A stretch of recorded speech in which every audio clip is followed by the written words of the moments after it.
12,000 টাকায়, মেসিকে দেখতে এলাম, শুভশ্রীকে দেখেছি 12,000 টাকায়। মেসি একজন গ্লোবাল আইকন। পশ্চিমবঙ্গে প্রচুর আর্জেন্টিনা দলের ফ্যান আছে। তিনি যে বার্সেলোনায় খেলতেন সেই বার্সেলোনারও প্রচুর ফ্যান আছে। মেসিকে কেন্দ্র করে যে ঘটনাটা ঘটল তাতে কিন্তু পশ্চিমবঙ্গের নাম বিশ্বের মানুষের কাছে অত্যন্ত খারাপ হয়ে গেল। এই ঘটনার পর পশ্চিমবঙ্গে বিদেশি বিনিয়োগ বড়োভাবে অ্যাফেক্টেড হতে পারে, যদিও সেরকম বিনিয়োগ নেই। যদি আসার সম্ভাবনা থাকতো সেটা বড়োভাবে অ্যাফেক্টেড হতে পারে। কারণ যে প্রশ্নটা উঠে আসবে, যদি তৃণমূল কংগ্রেসের সরকার লিওনেল মেসি আসার পর সেই ক্রাউড ম্যানেজমেন্ট করার মতো পরিস্থিতিতে না থাকে, তাহলে তারা রাজ্য চালাবে কী করে, বিনিয়োগকে ম্যানেজ করবে কী করে, বিনিয়োগ এলে তাদের সুরক্ষার কী ব্যবস্থা হবে? লিওনেল মেসির মতো মানুষ যদি কলকাতায় অসুরক্ষিত বোধ করেন, তাহলে বিনিয়োগকারীরা এলে তাদের সুরক্ষার কী হবে? মানে এই একটা কি বলে না, এটা পুরো একটা ক্যাওসের মধ্যে এই রাজ্যটা চলে যাচ্ছে। সেটা অনেক দিন ধরেই ঘটছে। ম্যানেজমেন্টের উপরেও একটা প্রশ্ন। দেখুন, এটা এমন একটা রাজ্য, ভারতের কোনো রাজ্যে এরকম পাবেন না যেখানে সরকারি হসপিটালে কর্তব্যরত অবস্থায় একজন ডাক্তারকে ধর্ষণ করে খুন করে একজন পুলিশের সিভিক ভলেন্টিয়ার। ভারতবর্ষের কোনো রাজ্যে এই উদাহরণ নেই এটা ঘটে।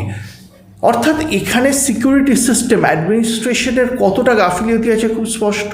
আজকে লিওনেল মেসির ঘটনায় আবার সেটা বেআব্রু হয়ে গেল, কিন্তু আরজি করের ঘটনাটা ছিল ভারতবর্ষের মানুষের কাছে মূলত। লিওনেল মেসির সারা পৃথিবীতে এটা ছড়িয়ে পড়লো এবং সারা পৃথিবীর কাছে বাংলার যে সুনাম ছিল রবীন্দ্রনাথ থেকে শুরু করে নেতাজি সুভাষচন্দ্র বসুর মতো মানুষদের জন্য, আজকে সেটা ধুলোয় মিশিয়ে গেল এই ঘটনার জন্য। দায় কে নেবে? মুখ্যমন্ত্রী মেসির কাছে ক্ষমা চেয়েছেন, কিন্তু অরূপ বিশ্বাস বা সুজিত বোসের মতো মানুষেরা যারা দায়িত্বে ছিলেন তারা একজনও পদত্যাগ করেনি। তারা এখনও চেয়ার আঁকড়ে বসে থাকবেন। তাদের যদি বিন্দুমাত্র লজ্জা বোধ থাকে তাহলে দায় নিয়ে পদত্যাগ করা উচিত ক্রীড়ামন্ত্রী অরূপ বিশ্বাসের। সেখানে যে দুর্ঘটনাটি ঘটেছে তারপরে তো কুণাল ঘোষ বলছেন যে এগুলো মানুষের হ্যাংলামির কারণে হয়েছে। হ্যাঁ, আসলে লড়াইটা কোথাও মনে হচ্ছে কুণাল ঘোষের কথায় তৃণমূল বনাম মানুষের হয়ে গেছে। একদিকে তৃণমূল, তার প্রতিনিধি হচ্ছে এখন কুণাল ঘোষ, অরূপ বিশ্বাসের মতো মানুষেরা, আর অন্যদিকে হচ্ছে মানুষ। যে মমতা বন্দ্যোপাধ্যায়ের শক্তি কী ছিল? মা, মাটি, মানুষ। এই দলটা প্রতিষ্ঠা করেছেন মমতা বন্দ্যোপাধ্যায়। মানুষ ভোট দেয় মমতা বন্দ্যোপাধ্যায়কে, কিন্তু মমতা বন্দ্যোপাধ্যায়ের সম্মানও ধুলোয় লুটিয়ে দিচ্ছে এই অরূপ বিশ্বাস, কুণাল ঘোষের মতো মানুষেরা, যারা কার্যত অকর্মণ্য। একজন মুখ বন্ধ রাখতে পারেন না, সব ব্যাপারেই তাকে কথা বলতে হবে এবং এমন সব মন্তব্য করেন হাসির খোরাক হয়ে যায় সরকার। আরেকজন মিনিমাম প্রশাসনিক তার দক্ষতা নেই। এই যুবভারতীতে একসময় দিয়াগো মারাদোনা এসেছিল সিপিএম আমলে, সুভাষ চক্রবর্তী সম্ভবত তখন দায়িত্বে ছিলেন। সেই যুবভারতীর সাথে আজকের যে যুবভারতীতে যে ঘটনাটি ঘটলো তার তফাৎ মানুষ স্পষ্ট বুঝতে পারবে। এবং এতে এই ভোটের আগে, নির্বাচন আসছে, ভোটের আগে কলকাতায় একটা বড় ধাক্কা খেতে কিছু তৃণমূল যদি ভেবে থাকে মানুষ এই ব্যাপারটা ভুলে যাবে, মুখ্যমন্ত্রী ক্ষমা চেয়েছেন বলে, সেটা হবে না। মানুষ দেখতে চায় যারা এর জন্য রেসপন্সিবল তার বিরুদ্ধে মমতা বন্দ্যোপাধ্যায় কী ব্যবস্থা নিচ্ছেন। মমতা বন্দ্যোপাধ্যায়ের সম্মান মাটিতে লুটিয়ে দেওয়ার কী অধিকার আছে অরূপ বিশ্বাসদের? কাদের হাতে মমতা বন্দ্যোপাধ্যায় দায়িত্ব দিয়েছেন তৃণমূল কংগ্রেসের নেত্রী? কত দেখবেন মমতা বন্দ্যোপাধ্যায় ভোটে জেতাবেন, মমতা বন্দ্যোপাধ্যায় প্রশাসন চালাবেন, মমতা বন্দ্যোপাধ্যায় ক্রীড়ামন্ত্রক চালাবেন, অরূপ বিশ্বাসরা কী করবে, কুণাল ঘোষরা কী করবে? এসি ঘরে বসে ডায়লগ দেবে আর মেসিকে জাপটি করে ঘুরে বেড়াবে, এটাই তাদের কাজ। অত্যন্ত লজ্জার, আমার দিদির জন্য খারাপ লাগে। তার নেতৃত্বে আজ যারা কাজ করছে তারা কোনো কাজ করার যোগ্য নয়। কিছু অযোগ্য লোক মমতা বন্দ্যোপাধ্যায়কে ঘিরে রেখেছে। একসময় তৃণমূল কংগ্রেসে পঙ্কজ ব্যানার্জি, অজিত পাঁজা, মুকুল রায়ের মতো ব্যক্তিত্বরা ছিল যাদের সাংগঠনিক দক্ষতা ছিল তর্কাতীত। আজকে তৃণমূলের যে বদনাম হচ্ছে এই অকর্মণ্য মন্ত্রীগুলোর জন্য হচ্ছে। আমার মনে হয় মমতা বন্দ্যোপাধ্যায়ের উচিত সমস্ত মন্ত্রীকে বহিষ্কার করে নতুন দল তৈরি করার, নতুন মন্ত্রক তৈরি করার। এই অকর্মণ্য মন্ত্রীগুলোর জন্য মমতার বদনাম হচ্ছে, তৃণমূলের বদনাম হচ্ছে। প্রত্যেককে বহিষ্কার করে, পুরো মন্ত্রিসভাকে বহিষ্কার করে নতুন মন্ত্রিসভা নিয়ে আসুন, নতুন মুখ নিয়ে আসুন। তাহলে যদি তৃণমূল কংগ্রেস ঘুরে দাঁড়াতে পারে, তাহলে যদি বাংলার যে সম্মান মাটিতে লুটিয়ে গেল সেটা যদি পুনরুদ্ধার হয়। যেখানে দাঁড়িয়ে হ্যাংলামির প্রশ্ন আসছে, হ্যাংলামি তো হবে, কারণ মেসি একজন আইকনিক স্টার, উনি একজন ওয়ার্ল্ড ওয়াইড আইকনিক স্টার, উনি পুরো বিশ্বের কাছে একজন এত বড় স্টার, তাকে নিয়ে হ্যাংলামি হবে না তো কাকে নিয়ে? প্রথম কথা, মানুষ পয়সা দিয়ে সেখানে দেখতে গেছিল, হ্যাঁ। ফ্রিতে হ্যাংলামি করেনি। 2 নম্বর কথা হচ্ছে, হ্যাংলামি যদি কেউ করে থাকেন সেটা তো আগে অরূপ বিশ্বাসের দিকে আঙুল উঠবে, ক্রীড়ামন্ত্রী। তিনি তো সবচেয়ে বেশি, আমি ছবিতে যা দেখলাম, তিনি তো সবচেয়ে বেশি হ্যাংলামি করছেন, মেসিকে ঘিরে রেখেছেন এবং বিভিন্ন রকম তার ছবি পাওয়া যাচ্ছে। কুণাল ঘোষের সাহস হবে অরূপ বিশ্বাসকে বলার? অরূপ স্বরূপ মিলে টালিগঞ্জ ইন্ডাস্ট্রির কী অবস্থা করেছে, সিনেমা শিল্পটাই তো উঠে যাওয়ার মতো অবস্থা। আজকে দক্ষিণী সিনেমা, তেলেগু সিনেমা যেখানে সুপারহিট দিচ্ছে, হিন্দির সাথে একেবারে কাঁধে কাঁধ মিলিয়ে তো প্রতিদ্বন্দ্বিতা করছে, বাংলা সিনেমা ইন্ডাস্ট্রি উঠে যাওয়ার মতো অবস্থা। এখানে এমন অবস্থা, সিনেমা হলগুলোকে বলতে হয় সন্ধেবেলা তাদের বাংলা ছবির শো চালাতে হবে, এবার সিনেমা হলগুলো উঠে যাবে, কারণ বাংলা ছবির দর্শক নেই। বাংলা ছবির যদি দর্শক থাকতো, যখন উত্তম কুমার ছিলেন, তখন কি সিনেমা হলগুলোকে বলতে হতো আপনারা সন্ধ্যেবেলায় এই সিনেমা চালাবেন? সেই চাহিদা কেন তৈরি হচ্ছে না? কারণ এই অরূপ এবং স্বরূপের ইন্টারফারেন্স সিনেমার ব্যাপারে বহু মানুষ বলছেন, যার ফলে কিছু মাফিয়ার হাতে সিনেমা শিল্পটা চলে গেছে। প্রকৃত শিল্পীরা সুযোগ পাচ্ছে না, যারা ভালো শিল্প নির্মাতা তারা সুযোগ পাচ্ছে না। কীভাবে কুণাল ঘোষ দেবের পেছনে লেগেছিলেন, বাংলা সুপারস্টার দেব, তৃণমূল সাংসদ এবং বাংলা সুপারস্টার, সেটা আমরা নিজের চোখে দেখেছি। কুণাল ঘোষের একটা সিনেমা তৈরি করার ক্ষমতা, উনি না সাংবাদিক, না উনি চলচ্চিত্র নির্মাতা, না কোনো চলচ্চিত্র বোদ্ধা। ওনার কী অধিকার আছে দেবকে এইভাবে অপমান করার? যে দেব এবার পুজোর সময় সবচেয়ে বড় হিটটা দিয়েছে, সবচেয়ে বড় হিট রঘুদাকার বেদ দিয়েছে, নিজের দলের লোককে আক্রমণ করছেন, এমন হয়ে গেছে।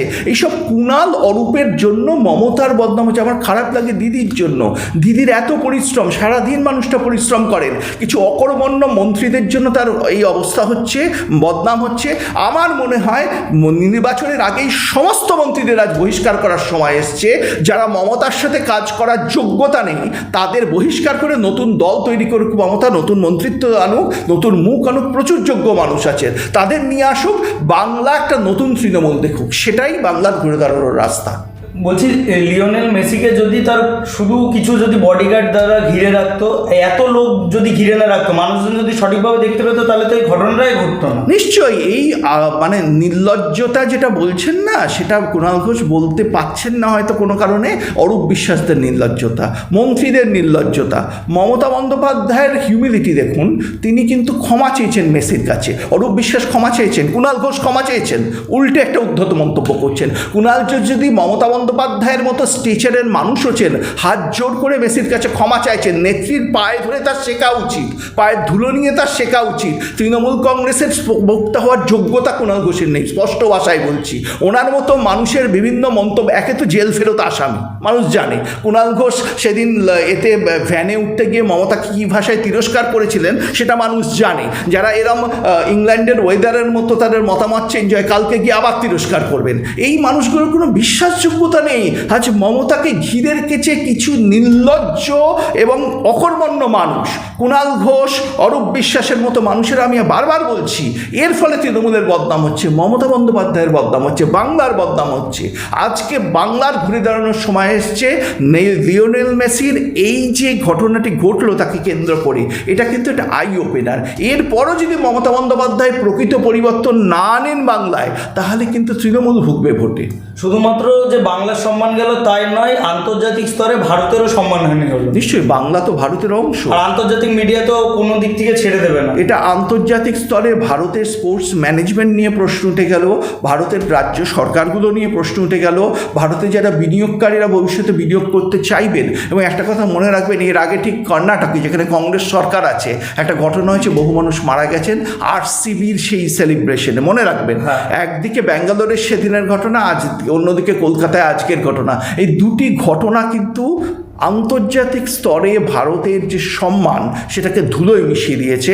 ব্যাঙ্গালোরের ঘটনায় প্রচুর মানুষ মারাও গেছিলেন, আজকে কোনো প্রাণহানি হয়নি, ঈশ্বরের আশীর্বাদ এটা হয়নি। কিন্তু আজকের এই ঘটনা কলকাতা, যারা ফুটবলের মক্কা বলা হতো কলকাতাকে, কলকাতা কোথায় নেমে এসছে এই সরকারের জন্য? মানুষ তো বুঝতে পারে। আপনি মানুষ মমতাকে খুব সহজে দোষ দিতে পারে, কিন্তু মমতা কত করবেন বলুন তো? মমতা কত করবেন? কতবার এই কুণাল ঘোষ আর অরূপ বিশ্বাসদের অকর্মণ্যতাকে ঢাকবেন মমতা? একজন মুখ্যমন্ত্রী হাত জোর করে মেসির কাছে ক্ষমা চাইছেন, কুণাল ঘোষের ক্ষমা চাওয়ার কোনো হিউমিলিটি নেই। আজকেই ওনাকে লাথি মেরে বার করে দেওয়া উচিত তৃণমূল কংগ্রেস থেকে। উনি তৃণমূল কংগ্রেসের সম্মান ধুলোয় মিশিয়ে দিচ্ছেন। যদি খেলার মাঠে মিশিয়ে থাকেন অরূপ বিশ্বাস, প্রবক্তা হিসেবে মেশাচ্ছেন কুণাল ঘোষ। আমি তৃণমূল কংগ্রেসকে ভালোবাসি, বাংলার মানুষ হিসেবে ভালোবাসি, কারণ মা মাটি মানুষের দল তৃণমূল কংগ্রেসের উত্থান আমরা দেখেছি। মমতা বন্দ্যোপাধ্যায়ের নেতৃত্বে একসময় কীভাবে সিপিএম রাজত্ব থেকে আমরা মুক্তি পেয়েছি সেটা আমরা দেখেছি, সেই জন্য আমরা ফিল করছি। আর আমি আর্জেন্টিনাকে ভালোবাসি, আমি লিওনেল মেসির ফ্যান, আমি আর্জেন্টিনার ফ্যান।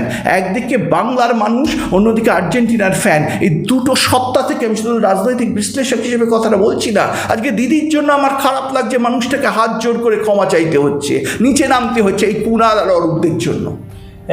এই ঘটনার কিছুক্ষণ পরেই বিরোধী দলনেতা সজল ঘোষ একটি পোস্ট করেন। উনি সেখানে বলছেন যে সল্টলেক স্টেডিয়ামে ধুমধুমার লড়াই, মেসি ভার্সেস পিসি। না, আমার মনে হয় এটা কাম্য নয়। মমতা বন্দ্যোপাধ্যায় তার দিক থেকে কত করবেন? মমতা বন্দ্যোপাধ্যায়ের বহু ব্যর্থতা আছে, তার ব্যর্থতা হচ্ছে অযোগ্য ব্যক্তিদের যিনি বিভিন্ন স্থানে বসিয়েছেন, এটাই তো ব্যর্থতা। তিনি যেসব ক্ষেত্রে কাজ করেছেন, ভালো কাজ করিয়ে দেখিয়েছেন। পশ্চিমবঙ্গে লক্ষ্মীর ভাণ্ডার থেকে শুরু করে কন্যাশ্রী, এগুলো তো রোল মডেল সারা ভারতের কাছে। সুতরাং তাকে শুধু টার্গেট করাটা বোধহয় ঠিক নয়। টার্গেট করা উচিত আমার মনে হয় ওনার যে প্রাক্তন সহযোগী যারা, তিনি যখন তৃণমূলে ছিলেন যারা সহযোগী ছিলেন তাদের, যাদের ব্যর্থতায় আজকে এরকম বেআব্রু হয়ে গেল প্রশাসন। মমতা কি প্রত্যেক ব্যাপারে গিয়ে দেখবেন? প্রত্যেক ব্যাপারে 21শে জুলাই সভা তো মমতা তদারকি করেন, তাহলে এই ঘটনাগুলো তিনি তদারকি করবেন, তাহলে অন্য কারো দরকারই, সব মন্ত্রী তুলে দিন না, উনিই প্রশাসন চালা দেখা, সব মন্ত্রিত্ব মমতাকে দিয়ে দিন। সেটাই হচ্ছে। মমতা কি সব দপ্তরের মন্ত্রী হয়ে যাবেন নাকি? বাকিটা করছে কি? আমার মমতার জন্য খারাপ লাগছে, সত্যি আমার খারাপ লাগছে বাংলার মুখ্যমন্ত্রীর জন্য। একদল অকর্মণ্য মন্ত্রীর পাল্লায় উনি পড়েছেন, যারা রাজ্যকে ডোবাচ্ছে, দলকে ডোবাচ্ছে এবং নির্বাচনে ভরাডুবি করিয়ে দেবে এই মন্ত্রীরা। কথা মানে একটা কথা তো আগাগোড়াই শোনা যায় তৃণমূল কংগ্রেসে একটাই পোস্ট আর বাকি সব ল্যাম্প পোস্ট। সেটাই হওয়া উচিত, আজকে আবার প্রমাণ হয়ে গেল। এদের হাতে যদি কোনো ব্যবস্থা ছেড়ে দেওয়া হয়, এরা শুধু তৈলমর্দন করতে এদের দক্ষতা আছে। নিজে একটা নির্বাচন মমতার নাম সরিয়ে নিলে কেউ একটা নির্বাচন জিততে পারবে না, কারো ক্ষমতা নেই। মমতার নামটা সরিয়ে দিন। একজন মানুষের, সিপিএমের সময় বুদ্ধদেব ভট্টাচার্যের পাশাপাশি সুভাষ চক্রবর্তীর যে জনমোহিনী শক্তি ছিল সেটা পরীক্ষিত ছিল। সুভাষ চক্রবর্তী বুদ্ধদেব ভট্টাচার্যের নামে নির্বাচন দিচ্ছেন না, এটা মনে রাখবেন। আজকে সুজিত বোস মমতা বন্দ্যোপাধ্যায় ছাড়া জিততে পারবেন? আজকে অরূপ বিশ্বাস মমতা বন্দ্যোপাধ্যায় ছাড়া জিততে পারবেন? আর কুণাল ঘোষ কোনো ভোটে দাঁড়িয়ে মমতা বন্দ্যোপাধ্যায় থেকে অনেক কিছু বলেছিলেন, জিততে পারবেন? যে তার ক্ষমতা আছে, সেই স্পাইন আছে, প্রশ্ন রাখছি তার কাছে। মমতাকে সামনে রেখে কিছু অকর্মণ্য মানুষ লুটে পুটে খাচ্ছে বাংলাকে, এটা বন্ধ হওয়া দরকার। এটা বন্ধ হওয়া দরকার বাংলার স্বার্থে। আমি সমস্ত দলের রাজনীতির ঊর্ধ্বে উঠে আজ কথা বলছি, কারণ আজকে সম্মানটা শুধু তৃণমূলের যায়নি, বাংলার সম্মান গেছে, ভারতবর্ষের সম্মান গেছে, আন্তর্জাতিক স্তরে সম্মান গেছে লিওনেল মেসিকে কেন্দ্র করে। যারা আর্জেন্টিনার সমর্থক তারা মুখ দেখাবেন কী করে? আজকে আর্জেন্টিনার যে লেজেন্ড তার এই অবস্থা, যেখানে দিয়াগো মারাদোনা এই শহরে এসে প্রশংসা করে গেছেন একসময়, আরেক লেজেন্ড। তো আজকে সারা কলকাতার জন্য, সারা বাংলার জন্য লজ্জার দিন। এবং যদি মমতা এতে ব্যবস্থা না নেন, যদি তিনি শুধু ক্ষমা চেয়েই চুপ করে থাকেন, তাহলে কিন্তু নির্বাচনের প্রভাব পড়বে। বাংলার মানুষ মুখ বুঝে বাংলার এই অপমান মেনে নেবে না।